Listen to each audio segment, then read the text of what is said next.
দেশের বাজার নিয়ন্ত্রণে নানা উদ্যোগের অংশ হিসেবে 4 মাসেরও বেশি সময় পর আবারও ভারত থেকে চাল আমদানি শুরু হয়েছে। শুল্ক কমানো সহ বিশেষ সুবিধা দেওয়ায় বৃহস্পতিবার 18 আগস্ট রাতে ভারতের পেট্রাপোল বন্দর হয়ে 9টি ট্রাকে মোট 315 টন সিদ্ধ চাল বেনাপোল বন্দরে প্রবেশ করেছে। শুক্রবার এসব চাল খালাসের প্রক্রিয়া শুরু হবে। চাল আমদানির খবরে দেশের বাজারে ইতোমধ্যেই প্রভাব পড়েছে। সব ধরনের চালের দাম কেজি প্রতি 2 থেকে 3 টাকা পর্যন্ত কমেছে। বন্দর থেকে আমদানিকৃত চাল কেজি 51 থেকে 52 টাকার মধ্যে বিক্রি হবে বলে জানানো হয়েছে। ব্যবসায়ীদের দ্রুত চাল খালাসে বন্দর কর্তৃপক্ষ নির্দেশনা দিয়েছে। আপস প্যাকেজ বাংলাদেশে 17 কোটি মানুষের বার্ষিক চালের চাহিদা প্রায় 3 কোটি 7 লাখ মেট্রিক টন। গত বছর দেশে উৎপাদন হয়েছিল প্রায় 4 কোটি 13 লাখ টন, যা চাহিদার চেয়েও বেশি। উৎপাদনে বিশ্বের তৃতীয় অবস্থানে থাকলেও সিন্ডিকেটের কারণে মাঝে মধ্যেই বাজার অস্থিতিশীল হয়ে পড়ে। তখন বাজার নিয়ন্ত্রণে সরকারকে আমদানির সিদ্ধান্ত নিতে হয়। তবে চাল আমদানির পথ সবসময় সহজ নয়। চাহিদা বাড়লেই প্রতিবেশী দেশ ভারত আমদানির শুল্ক বাড়িয়ে দেয়, ফলে খরচ বেড়ে যায় এবং সরকারকে বিতর্কের মুখে পড়তে হয়।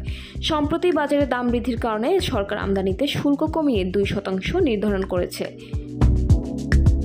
খাদ্য মন্ত্রণালয়ের এক আদেশে গত 10 আগস্ট 224টি প্রতিষ্ঠানকে 4,61,000 টন সিদ্ধ চাল ও 39,000 টন আতপ চাল আমদানির অনুমতি দেওয়া হয়।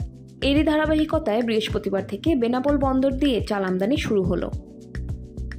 বাংলাদেশের চাল এত পরিমাণ উৎপাদন হয় যে বাংলাদেশের চাহিদা পূর্ণ থেকেও বাইরে যাওয়ার মতো এত চাল উৎপন্ন হয়। তারপরে ভারত থেকে চাল আমদানি করা হয়, তারপরেও এত পরিমাণ দাম বেশি সিন্ডিকেটের কারণে যে আমরা গরিবরা ঠিকমতো কিনতে পারি না। ভারত থেকে চাল আমদানি হচ্ছে, আশা করি আমাদের এখানে চালের দাম এবার কমবে বা আমরা কম দামে কিনে খেতে পারবো। অন্তর্বর্তীকালীন সরকার চাউল আমদানির অনুমোদন দেওয়ায় আমরা চাউলের এলচি খুলেছি এবং অনেক আমদানিকারক ইতিমধ্যেই চাউল বিভিন্ন বর্ডারে আমদানি করেছেন। আমদানিকৃত চাউল বাজারে আসায় বাজারটা একটু নিয়ন্ত্রণ চলে এসেছে এবং মনে হচ্ছে বাজার ধীরে ধীরে আরও কমতে পারে। দীর্ঘদিন পর বেনাপোল স্থলবন্দর দিয়ে ভারত হতে আবারও চাল আমদানি শুরু হয়েছে।